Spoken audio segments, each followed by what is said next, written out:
Hello, देखिए students, जैसे कि हम नेक्स्ट टॉपिक पढ़ रहे थे फर्स्ट चैप्टर का सेक्सुअल रिप्रोडक्शन।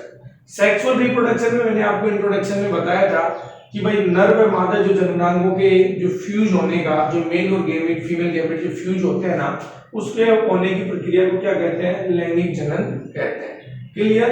अब लैंगिक जनन से उत्पन्न सभी बीजू पौधा कहलाते हैं और जो मेल और फीमेल जो गैमेट फ्यूज होते हैं, जो सीड बनता है, सीड से प्लांट बन जाता है। इसके बाद में स्ट्रक्चर ऑफ फ्लावर, पुष्प की संरचना। पुष्प की संरचना इसलिए इंपोर्टेंट होती है क्योंकि सेक्सुअल रिप्रोडक्शन के दौरान जो फ्लावर होता है वो ही इंपोर्टेंट रोल अदा करता है, तो पुष्प की संरचना होना जरूरी है। तो पुष्प की संरचना में क्या होता है कि एक डंठलनुमा संरचना होती है जिसे पेडिकल या पुष्पग्रंथ कहा जाता है, जिसमें मैंने लिख दिया पुष्प की डंठलनुमा संरचना पुष्पग्रंथ कहलाती है। इसके बाद मैंने बताया कि थैलेमस यानी पुष्पासन, पुष्प प्लस आसन, पुष्प के बैठने का स्थान। पुष्प के जो भी पार्ट्स होते हैं ना, इसमें चाहे दलपुंज हो, दल हो, उनके सर हो या जाया हो, वो सभी कहाँ व्यवस्थित होते हैं? थैलेमस के ऊपर व्यवस्थित होते हैं। इन सभी बातों को क्लियर करने के बाद में अपन आगे बढ़ते हैं। तो इसमें क्या होता है मोस्टली, एक बार देखिए आप लोग इतना।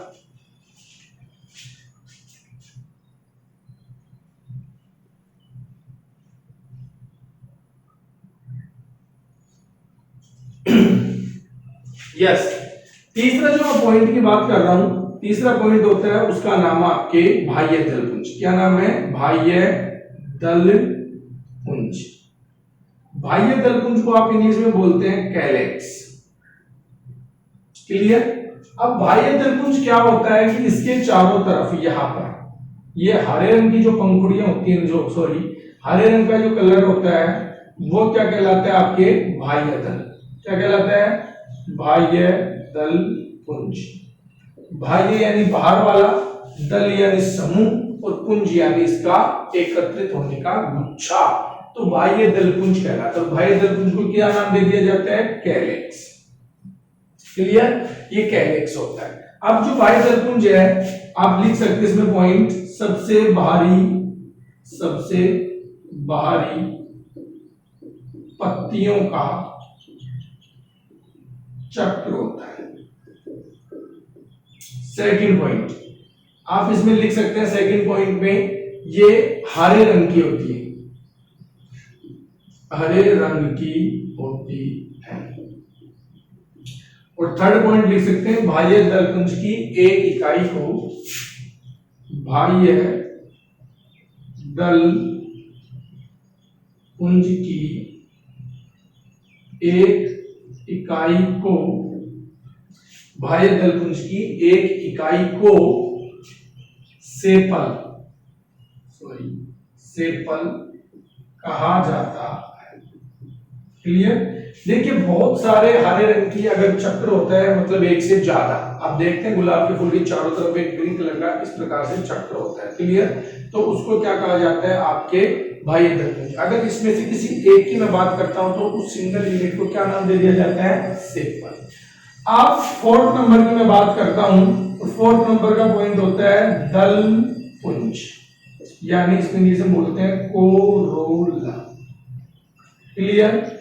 अब जो कलरफुल, जिसे आप पंखुड़ियां बोलते हैं, जो आकर्षित करती है, वो यहां पर क्या होती है कि कलरफुल बहुत सारी पंखुड़ियां होती है साहब, इस प्रकार से देखी होगी आपने, ये लीजिए।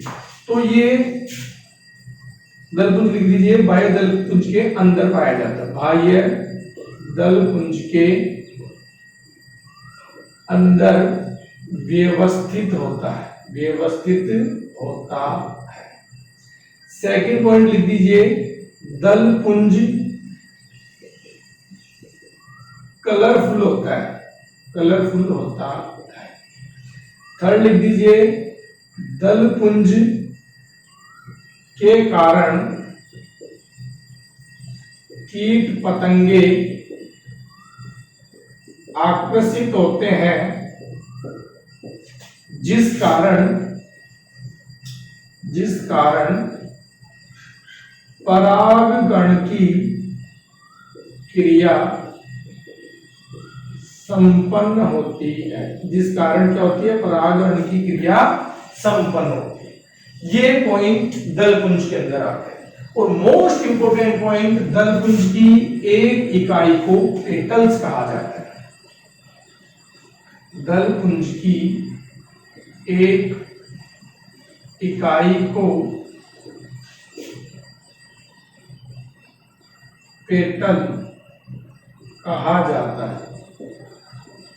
दलपुंज की एक इकाई को क्या कहा जाता है, पेटल कहा जाता है। तो ये सब बातें कंप्लीट होने के बाद क्या प्रोसेस होता है कि पेटल क्या होता है, इस प्रकार से जो सिस्टम्स होते हैं वो क्या होता है। देखिए अब 5वें नंबर की जो बात बच जाती है और मोस्ट इंपोर्टेंट, वो क्या है उसमें आप समझिए। एक होता है नर जननांग, नर जननांग कह दो या इसे एंड्रोशियम कह दो, समझ रहे हैं आप, एंड्रोशियम। एक ही बात, एंड्रोशियम या नर जननांग क्या होता है। अब यहां पर क्या होता है कि इस प्रकार से क्या होता है, नर जननांग पाए जाते हैं। किलो साहब ये तो आपको दलपुंज हो गया, दलपुंज जिसे आप क्या कह रहे हैं, कोरोला। अब इसको नाम दे दिया आपने एंड्रोशियम, यानी आप नर जननांग, नर जननांग या एंड्रोशियम। ये सब बातें कंप्लीट होने के बाद क्या प्रोसेस होता है एंड्रोशियम का। एंड्रोशियम में क्या होता है कि जो नर जननांग सारे एक साथ पाए जाते हैं ना, उनको एक नाम दे दिया जाता है एंड्रोशियम। एंड्रोशियम मतलब एंड्रोशियम नर जननांगों को नाम दे दिया जाता है। अब नर जननांग एंड्रोशियम के क्या होते हैं कि 3 पार्ट होते हैं। अगर मैं इसको यहां पर खोल के बताऊं तो इस प्रकार से 3 भागों में विभक्त होता है। आप यहां लिख सकते हैं फर्स्ट पॉइंट, नर जननांग 3 भागों में विभक्त होते हैं। कितने भागों में विभक्त होते हैं, 3 भागों में विभक्त होते हैं। अब 3 भाग कौन कौन से हैं, देखिए ये जो डंठलनुमा संरचना है ना, लहरा के बल खा के, इसको बोलते हैं पूतंतु। क्या बोलते हैं, पूतंतु। इसको पूतंतु को इंग्लिश में बोलते हैं फिलामेंट्स। क्लियर।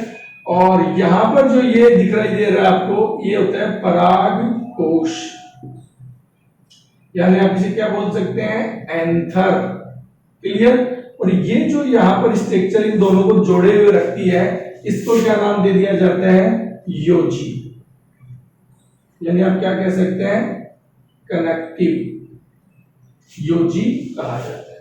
ये सारा प्रोसेस क्या था, नर जननांग का। अब इन नर जननांग बहुत सारे हो सकते हैं, तो इसको नर जननांग या एंड्रोशियम कहते हैं। अगर इसकी एक इकाई की बात करूं तो इसे क्या कहते हैं, उमंग। और एंड्रोशियम को इंग्लिश में क्या बोलते हैं, पुंकेसर, सॉरी हिंदी में पुंकेसर। क्लियर। अब मैं बात करूं तो पुंकेसर की एक इकाई, पुंकेसर की एक इकाई को क्या कहा जाता है, पुमंग। पुमंग का मतलब होता है स्टेमन कहा जाता है। क्या कहा जाता है, स्टेमन कह दिया जाता है। तो ये क्लियर हो गया, प्रूव हो गए, यस यस। अब इसके बाद में क्या प्रोसेस होता है वो सुनिए। ये तो यहां पर कंप्लीट हो जाता है। अब यहां पर क्या होता है, मादा जननांग पाया जाता है। मादा जननांग समझते हैं ना, ये पूरा का पूरा स्ट्रक्चर क्या है, मादा जननांग, यानी फीमेल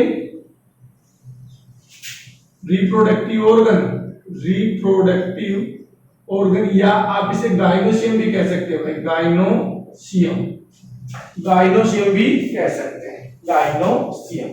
अब मैं थोड़ा सा इरेज कर देता हूं क्योंकि यहां पर जगह है नहीं, तो मैं एक बार गाइनोशियम को भी समझा देता हूं कि क्या होता है गाइनोशियम। देखिए जो मादा जननांग होता है ना, आप एक बार इसको स्क्रीनशॉट ले लेना। जैसे मैं मादा जननांग बताऊं तो जो मादा जननांग होता है मतलब 6 नंबर का मादा जननांग क्या होता है, मादा जननांग। अब मादा जननांग को आप एक और नाम दे दीजिए, क्या होता है, गाइनोशियम। गाइनोशियम बता दिए। अब मादा जननांग गाइनोशियम कब होता है, जब ये प्रॉपर तरीके से बहुत सारे होते हैं। तो इसकी एक इकाई को क्या कहा जाता है? इसकी एक इकाई को कार्पल कहा जाता है। कार्पल्स कहा जाता है। पहली बात। इसके भी क्या होते हैं? 3 भागों में विभक्त होता है। यह 3 भागों में विभक्त होता है। देखिए इसके अंदर ये मान लीजिए मैंने एक स्ट्रक्चर बता दिया, यहां पर जूम करके ये स्ट्रक्चर बता देना। तो ये किसकी स्ट्रक्चर निकाल के दिखा दी मैंने? मादा जननांग की। तो मादा जननांग के 3 भाग होते हैं। तो जो सबसे फर्स्ट वाला होता है इसको बोलते हैं स्टिग्मा। क्या बोला जाता है? स्टिग्मा। कौन सी मां? स्टिग्मा। यानी इसको हिंदी में बोलते हैं वृत्तिकाग्र। अब ये जो पाइपलाइन स्ट्रक्चर होती है ना, इसको नाम दे दिया जाता है आपके स्टाइल, यानी क्या? वृत्तिका। क्लियर? क्या? वृत्तिका। अब ये जो बलून लाइक स्ट्रक्चर है, गुम्बद लाइक स्ट्रक्चर है, इसको फूली संरचना को नाम दे दिया जाता है ओवरी, नॉट ओवेरी, ओवरी। और इसको कह दिया जाता है अंडाशय। क्लियर? और एक और इंपॉर्टेंट छुपी संरचना है जो सेकंड नंबर चैप्टर में बहुत डिटेल पढ़नी है आपको, और यहां पर एक स्ट्रक्चर पाई जाती है जिसको बोला जाता है आपके बीजांड, यानी ओव्यूल। इसको बोला जाता है आपके बीजांड। ये एक स्ट्रक्चर है। देखिए फर्टिलाइजेशन, आफ्टर फर्टिलाइजेशन यानी निषेचन के बाद में ये जो ओवेरी होता है ना, ये कन्वर्ट हो जाता है फ्रूट्स में, इसमें फल में, और ये ओव्यूल है ना कन्वर्ट हो जाता है सीड में। इसलिए आप जब फल खाते हैं तो उसके अंदर क्या निकलते हैं? बीज निकलते हैं। ये बात क्लियर? ओके। आप एक बार इसका स्क्रीनशॉट ले लीजिए या नोट्स मेंटेन कर लीजिए, क्योंकि इसके जस्ट बाद में मैं थोड़ा सा और बताऊंगा और ये चैप्टर फिनिश हो जाएगा। अगर आप एक बार इसके स्क्रीनशॉट ले लीजिए, नोट्स मेंटेन करने के अच्छा खासा काम आएगा आप लोगों के। तो देखिए एक चीज और बता देता हूं मैं आप लोगों को कि भाई 2 चीजें होती हैं। एक होता है पूर्ण पुष्प या चक्र, और दूसरा होता है अपूर्ण पुष्प, अपूर्ण पुष्प चक्र। ये बहुत आते हैं कंप्लीट और इनकम्प्लीट। 11th क्लास में आपने फ्लावर फॉर्मूला पढ़ा होगा, यानी पुष्प सूत्र पढ़े थे ना आपने। उसमें कभी सी लगा रहे थे, कभी के लगा रहे थे, तो वो कोरोला कैलेक्स यहीं से कन्वर्ट होता है। देखिए इसमें क्या होता है कि बाह्य दलपुंज, सेकंड दलपुंज,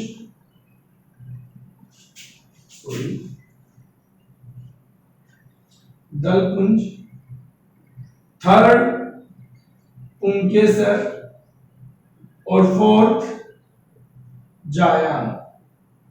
अगर ये चारों होते हैं ना, तो इस प्रकार के पुष्प को क्या बोला जाता है? पूर्ण पुष्प चक्र। और एग्जाम्पल किसमें चारों होते हैं? ये चारों होते हैं आपके सरसों में। किसमें होते हैं? सरसों। सरसों यानी आपके मस्टर्ड, मस्टर्ड। क्लियर? अपूर्ण पुष्प में क्या होता है कि इनमें से कोई भी एक एब्सेंट हो सकता है, यानी आपके पी यानी मटर। इस प्रकार से पुष्प चक्र और पुष्प फॉर्म में बनता है। आप पुष्प सूत्र बनाते हैं तो आपने कभी कभी ऐसा देखा होगा, सी नीचे के ब्रैकेट बंद, के ओपन, और इसके बाद में ये ऐसे नाम देखे होंगे, या फिर आपने ऐसे भी देखा होगा। ये जो साइन होते हैं ना, ये क्या सिंबल करते हैं? देखिए ये जो सी है ये बता रहा है कैलिक्स को, यानी बाह्य दलपुंज को। तो बाह्य दलपुंज इस प्रकार है। अगर वो चारों एक ही कोने से जुड़े हुए हैं तो ये बताता है कि भाई संलग्न है। संलग्न का मतलब एक ही किनारे में, एक ही तल में जाकर जुड़े हुए होते हैं। अब ये जो के है कोरोला, यानी कैलिक्स एक ही बात है, लेकिन इसको के से दर्शाया गया दलपुंज को कोरोला, और इस कोरोला को खुला छोड़ा गया है। इसका मतलब इसकी जो पंखुड़ियां हैं एक तल में एक दूसरे से अटैच नहीं है, और ये जो है ये बताया जाता है त्रिज्यात सममित, यानी इसको आप ऐसे काटेंगे या ऐसे काटेंगे। और ये क्लियर करता है कि इसमें नर भी और मादा दोनों जननांग उपस्थित होते हैं। अगर किसी में एक एब्सेंट होता है, मान लीजिए नर होता है तो नर का ये साइन है, अगर केवल मादा होता है तो मादा का ये साइन है। अगर दोनों प्रेजेंट होते हैं तो इस प्रकार के सिग्नल होते हैं। ये सारा का सारा जो फर्स्ट चैप्टर का प्रोडक्शन है, समझिएगा, इसमें सेकंड चैप्टर का कोई रोल नहीं है। ये इतना जो लैंग्वेज जर्नल का इंट्रोडक्शन है ना, ये फर्स्ट चैप्टर का लास्ट टॉपिक है। और आप सेकंड चैप्टर में आप इसी को आगे बढ़ाना है, क्योंकि फर्स्ट चैप्टर के बाद में ही क्या होता है कि सेकंड चैप्टर इसी से लिंक रखता है, इसलिए इसको बताया गया है। क्लियर? तो देखिए कैसे क्या प्रोसेस होता है। इरेज कर दो ना। अब मैं आपको चैप्टर नंबर सेकंड बताने जा रहा हूं। फर्स्ट यहां पर क्या हो गया, कंप्लीट हो गया। ओके स्टूडेंट्स, तो सेकंड पे फोकस करते हैं।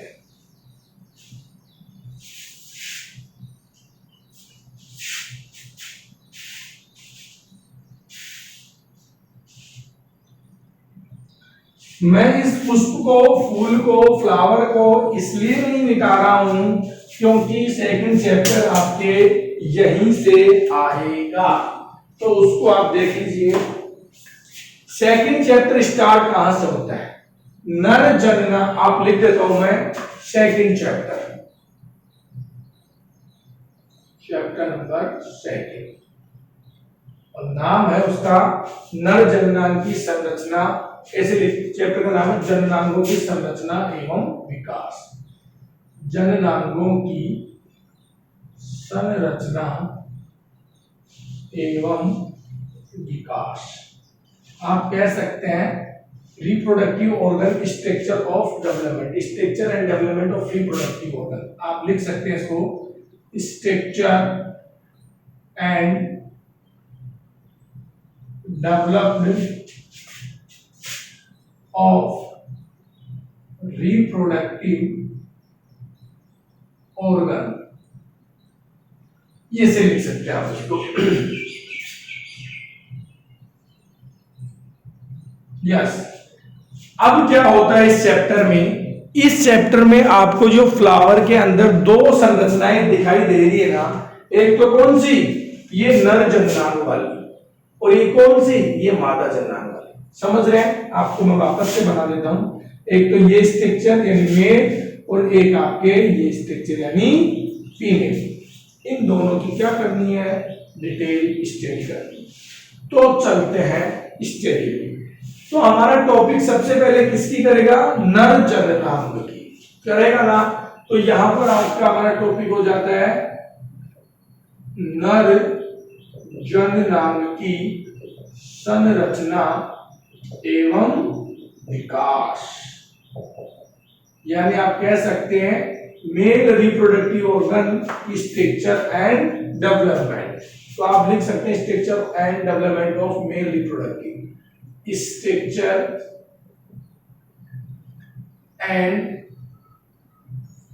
Developed of male reproductive organ, male reproductive organ. अब इसमें क्या होता है कि आपको मैंने बता रखा है कि भाई ये क्या है, मेल रिप्रोडक्टिव ऑर्गन का एक पार्ट है। क्लियर? अब इसके तीन भाग मैंने आपको बताया। ये क्या बताया था, पुतंतु। क्लियर? और इसको क्या नाम दिया था, फिलामेंट्स। इसको मैंने यह बताया था कि ये भाई कनेक्टिव होती है, कनेक्टिव यानी योजी। और ये क्या होता है आपके एंथर, यानी आप कह सकते हैं परागकोश। क्लियर? और इसकी एक इकाई को क्या नाम दिया था आपने, पुंकेसर। सॉरी, पुंकेसर इसको पूरे को बोलते हैं एंड्रोशियम, और इसको बोलते हैं आप उमंग। उमंग यानी आप क्या कह सकते हैं, स्टेमन। क्लियर? ये बोल सकते हैं ना। तो ये सारा स्ट्रक्चर क्या हो गया, ये सारा का सारा स्ट्रक्चर आपके मोस्टली एक सिंगल स्ट्रक्चर की यूनिट हो गई। अब आपको क्या करना है कि अब आपको इसकी डिटेल स्टडी करनी। तो ये दंडनुमा संरचना तो किसी काम की है नहीं। योजी और परागकोश के बारे में आपको जानना है। तो अपन क्या करते हैं कि इसको मैं इरेज कर देता हूं, क्योंकि अब इसका काम शायद समाप्त हो गया ना। ओके, यस यस स्टूडेंट्स, देखिए मैं इसको यह जूम करता हूं और जूम करने के बाद मेरे पास ये स्ट्रक्चर सामने आती है, आ गई। ये क्या है? परागकोश। तो आप नीचे क्या लिख सकते हैं? परागकोश की संरचना एवं विकास। परागकोश की संरचना, स्ट्रक्चर ऑफ एंथर, परागकोश की संरचना। अब परागकोश की संरचना में क्या होता है कि इसमें 2 लोब्स होते हैं, ये इस प्रकार ऐसे समझिए। और मैं इसको यूं खोल दिया तो एक पाली ये हो गई और एक ये हो गई। तो इसमें क्या होते हैं? 2 तो लोब्स यानी कोष्ठ बोल सकते हैं, और 4 क्या होते हैं इसमें? चैम्बर्स, ऐसे कह सकते हैं इसको, कोष्ठ को इसमें बोल सकते हैं। 2 तो पालियां होती हैं, पालियां, और 4 क्या होते हैं? कोष्ठ होते हैं। क्लियर? तो आप लिख सकते हैं कि परागकोश में फर्स्ट पॉइंट, परागकोश में 2 पालियां व 4 कोष्ठ पाए जाते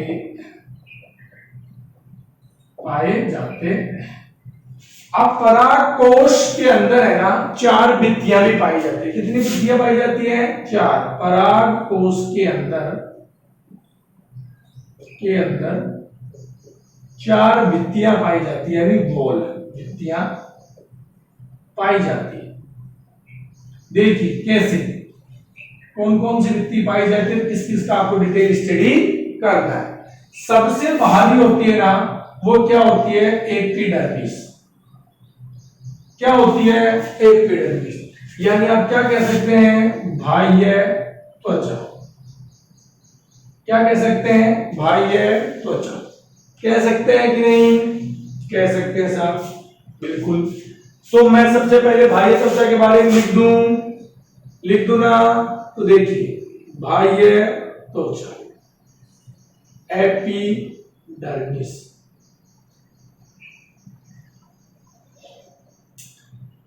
सबसे बाहर वाली परत है, इसको क्या बोल रहे हैं आप? एपिडर्मिस, यानी बाह्य त्वचा।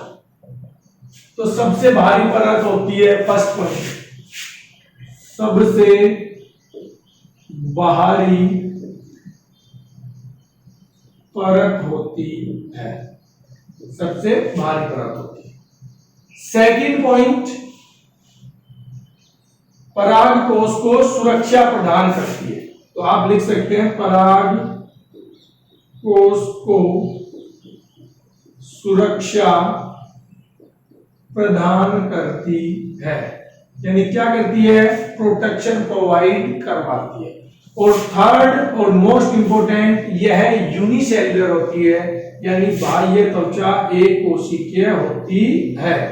बाह्य त्वचा एक कोशिकीय होती है, ये भी क्लियर? ओके, सेकंड पॉइंट लेते हैं अपन, अंतस्त्वचा, यानी आप कह सकते हैं एंडोडर्मिस। क्या कह सकते हैं? एंडोथीसियम भी कह सकते हैं भाई इसको, थीसियम, यानी अंतःत्वचा भी कहा जाता है, अंतःत्वचा या अंतस्त्वचा भी कह सकते हैं, एक ही बात है, कंफ्यूज ना हो। तो इसके अंदर क्या होता है कि यहां पर एक त्वचा होती है जिसको बोला जाता है अंतस्त्वचा। देखिए मैं इसको चारों ओर से नहीं बना रहा हूं, एक कोष्ठ को, एक लोब्स को बना रहा हूं, तो आप समझ जाएंगे कि ये यहां पर होती है। तो सबसे पहला पॉइंट तो ये हो जाएगा, अंतस्त्वचा कहां पाई जाती है? अंतस्त्वचा बाह्य त्वचा के नीचे स्थित होती है।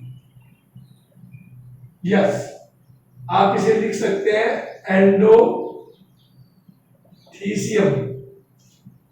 आप इसको फर्स्ट पॉइंट लिख सकते हैं एंडोथीसियम। यह बाह्य त्वचा के नीचे स्थित होती है। कहाँ होती है? बाह्य त्वचा के नीचे स्थित होती है। First point.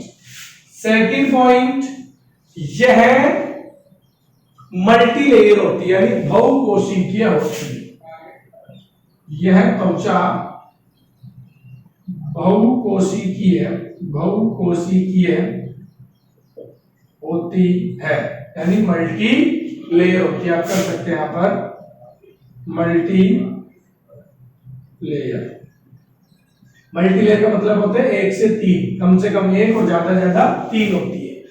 दूसरी बात करूं तो ये क्या होती है कि इसके ऊपर अल्फा सेल्यूलोज का जमाव होता है। आप लिख सकते हैं अंतः त्वचा के ऊपर अल्फा सेल्यूलोज का जमाव होता है, जिस कारण यह अल्फा सेल्यूलोज का जमाव होता है, जिस कारण यह मोटी व चपटी होती है। मोटी व चपटी होती है। क्या होती है? मोटी व चपटी होती है। क्लियर? इसके बाद क्या होता है फ्रेंड्स? इसके बाद होता है कि इसमें फिब्रिस बैंड पाए जाते हैं। फिब्रिस बैंड यानी आप समझ सकते हैं कि इस प्रकार से अल्फा सेल्यूलोज का जमाव जहां पर नहीं होता है ना, वहां पर इस पूरी की पूरी झिल्ली पर क्या होता है? अल्फा सेल्यूलोज का जमाव होता है। और जहां अल्फा सेल्यूलोज का जमाव नहीं होता है ना, वहां पर उस छिद्र को क्या कहा जाता है? स्टोमियम। सेकंड पॉइंट लिखिए, अंतस्थ त्वचा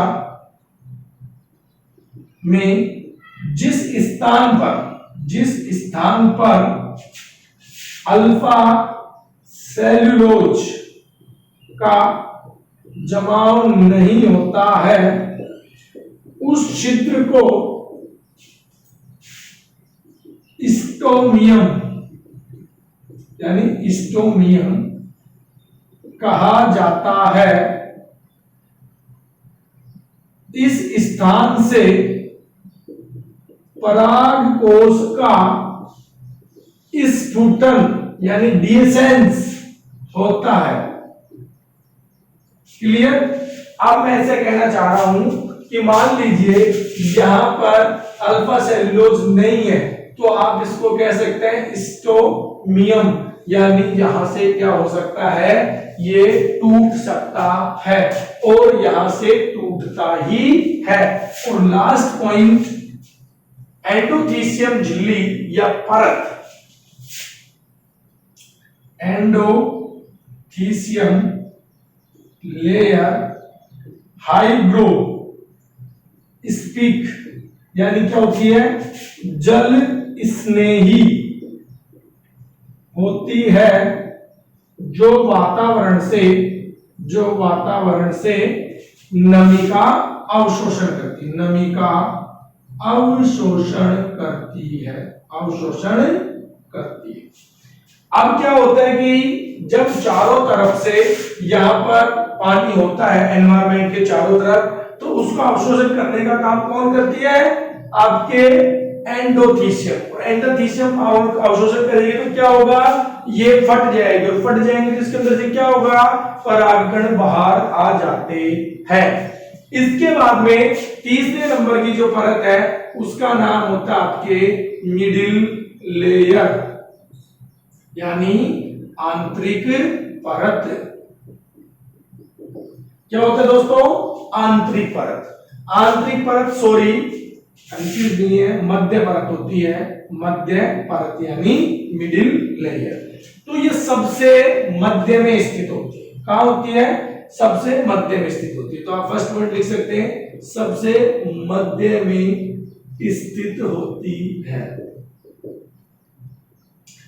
सेकंड पॉइंट लिखें कि प्रारंभ में एक कोशिकीय होती है, लेकिन बाद में बहुकोशिकीय में परिवर्तित हो जाती है। आप ऐसे लिख सकते हैं, प्रारंभ में एक कोशिकीय होती है, परंतु परिपक्व होने पर बहुकोशिकीय होकर यानी गायब हो जाती है या नष्ट हो जाती है, गायब हो जाती है या नष्ट हो जाती है। तो मैं आपको तीसरी परत बना दूं। यहां पर तीसरी परत क्या थी, ये यहां पर मिडिल लेयर थी, यानी आपके क्या हो गया, मिडिल लेयर हो गई ना। यस स्टूडेंट्स, अब क्या होता है वो देखिए, मिडिल लेयर बहुकोशिकीय परत होती है। अब इसका जो मुख्य कार्य होता है ना, वो क्या होता है, भोजन संग्रहण करने का होता है। क्या होता है, भोजन संग्रहण करने का। तो आप लिख सकते हैं मध्य परत में भोजन यानी पोषण को संग्रह किया जाता है। क्या किया जाता है, भोजन को संग्रह किया जाता है। इसके बाद में क्या होता है, इसके बाद में और समझिए, इसके बाद में आ जाती है फोर्थ नंबर और सबसे इंपॉर्टेंट। तो इतना आपने लिख लिया क्या, इतना आपने लिख लिया क्या, देखिए ये सारा का सारा प्रोसेस है वो आपने लिख लिया क्या। तो मैं आगे बताऊं आगे का क्या प्रोसेस होता है। देखिए इसमें आगे का जो प्रोसेस होता है वो है फोर्थ नंबर की एक परत होती है जो मोस्ट इंपोर्टेंट है, यहां होती है ये, ऐसे सभी में होती है ना, सभी की बात कर रहा हूं। तो इसको बोलते हैं टेपिटम। टेपिटम कौन सी परत, टेपिटम। और आज की बात हिंदी और इंग्लिश में एक ही नाम है, टेपिटम। टेपिटम। देखिए टेपिटम क्या होता है। टेपिटम को एक और परत के नाम से जानते हैं जिसका नाम है न्यूट्रिटिव लेयर, यानी पोषणीय परत। पोषणीय परत, इस प्रकार से पोषणीय परत के नाम से भी जाना जाता है। अब पोषणीय परत में क्या होता है, पोषणीय परत में सिस्टम्स ऐसे होते हैं कि भाई टेपिटम हो गया, न्यूट्रिटिव लेयर हो गया, पोषणीय परत हो गई। ये क्या काम करती है, देखिए टेपिटम एक कोशिकीय परत है, फर्स्ट पॉइंट। टेपिटम एक कोशिकीय परत है। सेकेंड पॉइंट, इसके अंदर क्या पाए जाते हैं, परागकण, जिसको आप कई नामों से जानेंगे बाद में, लघु बीजाणु ध्वनि में एमएमसी, माइक्रो मदर सेल्स, इस नाम से जानते हैं। तो ये किसको घेरे रहती है, परागकणों को। तो आप कह सकते हैं परागकणों के चारों ओर पाई जाती है। परागकणों के चारों ओर पाई जाती है तथा सुरक्षा प्रदान करती है। तीसरा पॉइंट, टेपिटम मध्य परत से भोजन अवशोषण करके। टेपिटम मध्य परत से भोजन अवशोषण करके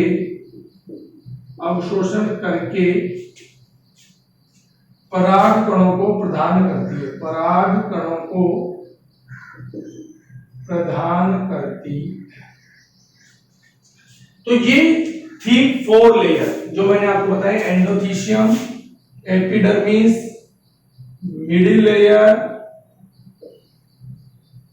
और टेपिटम। ओके, ये सारा का सारा सिस्टम यहां पर आ जाता है। अब इसके बाद में क्या होता है, इसके बाद में आप एक बार इसका स्क्रीनशॉट और ले लीजिए क्योंकि मैं इसको इरेज करने वाला हूं। और इसके बाद में मैं आपको बताने वाला हूं types of tapetum, function of tapetum, यानी टेपिटम के कार्य और प्रकार। यस, देखिए सबसे पहले types of tapetum. Types of tapetum यानी टेपिटम के प्रकार। क्या होता है, टाइप्स ऑफ टेपिटम या टेपिटम के प्रकार। इस टेपिटम के प्रकार में 2 प्रकार के होते हैं। टेपिटम कितने प्रकार की होती है, 2 प्रकार की। फर्स्ट होती है अमीबीय यानी एमोबोइड। ओके, और एक होती है सेकंड नंबर की होती है स्त्रावी, यानी आप कह सकते हैं इसको सिक्रेटरी, सिक्रेटरी, या आप कह सकते हैं ग्लैंड्यूलर टेपिटम। क्लियर? तो अमीबिया और स्त्रावी में क्या डिफरेंस होता है, क्या अंतर होता है, उसके बारे में आप यहां समझेंगे। फर्स्ट अमीबिया, देखिए अमीबिया ना पुराने आवृतबीजी पादपों में पाई जाती है, यानी प्रिमिटिव एंजियोस्पर्मिक प्लांट में, या आप कह सकते हैं amoeboid tapetum are found in primitive angiospermic plant. तो आप लिख सकते हैं फर्स्ट पॉइंट, आद्य या पुराने आवृत बीजी पादपों में पाई जाती है, या आपको मैंने बता दिया, लिख सकते हैं ना primitive angiospermic plant. Second number, amoebae tapetum में भोजन एक विशेष बॉडी में संग्रहित रहता है। अमीबिया टेपिटम में भोजन एक विशेष काय, या आप बोल सकते हैं बॉडीज में संग्रहित रहता है, जिसे पेरीप्लाज्मिक बॉडीज कहा जाता है। जिसे क्या कहा जाता है? पेरीप्लाज्मिक बॉडीज कहा जाता है। और तीसरा पॉइंट लिख सकते हैं, एग्जांपल दे सकते हैं इसमें, टाइफा। टाइफा एक प्लांट है जो प्रिमिटिव एंजियोस्पर्मिक प्लांट है, उसमें इस प्रकार की टेपिटम प्रेजेंट होती है। तीसरी मैं बात करूं तो यह अमीबा की समान गति करती है। यह टेपिटम अमीबा के समान गति करती है। तो ये किसके बारे में था? आपके अमीबिया टेपिटम के बारे में। अब आ जाता है आपके सिक्रेटरी टेपिटम, या आप कह सकते हैं कि स्त्रावी टेपिटम। इसके बारे में कह सकते हैं स्त्रावी टेपिटम के बारे में। यस, सेकंड आपके स्त्रावी टेपिटम। देखिए स्त्रावी या सिक्रेटरी या ग्लैंड्यूलर, ओके, ये टेपिटम होती है। ये क्या होती है? तो इसमें सबसे पहले एक और पॉइंट आ जाता है इसमें, यहां पर यह शीघ्र नष्ट हो जाती है, शीघ्र नष्ट हो जाती है। तो जस्ट अपोजिट लिखना है, ये नए या एडवांस्ड एंजियोस्पर्मिक प्लांटों में पाया जाता है। यह नए आवृतबीजी पादपों में पाई जाती है। क्लियर? सेकंड पॉइंट, इस टेपिटम में भोजन, इस टेपिटम में भोजन प्रोयूबिस बॉडीज में संग्रहित रहता है, जो स्पोरोलेनिन हार्मोन का स्त्राव करती है, जिस कारण यूबिस बॉडीज में परिवर्तित हो जाती है। ये पॉइंट और लिख देंगे, और लास्ट लिख देंगे यह जल्दी नष्ट नहीं होती, यह शीघ्र नष्ट नहीं होती है। क्या नहीं होती है? शीघ्र नष्ट नहीं होती है। तो ये क्या था आपके टेपिटम के टाइप्स। इतना समझ में आया क्या आप लोगों को? जब तो मैं आगे बताऊं, नहीं तो फिर आप लोग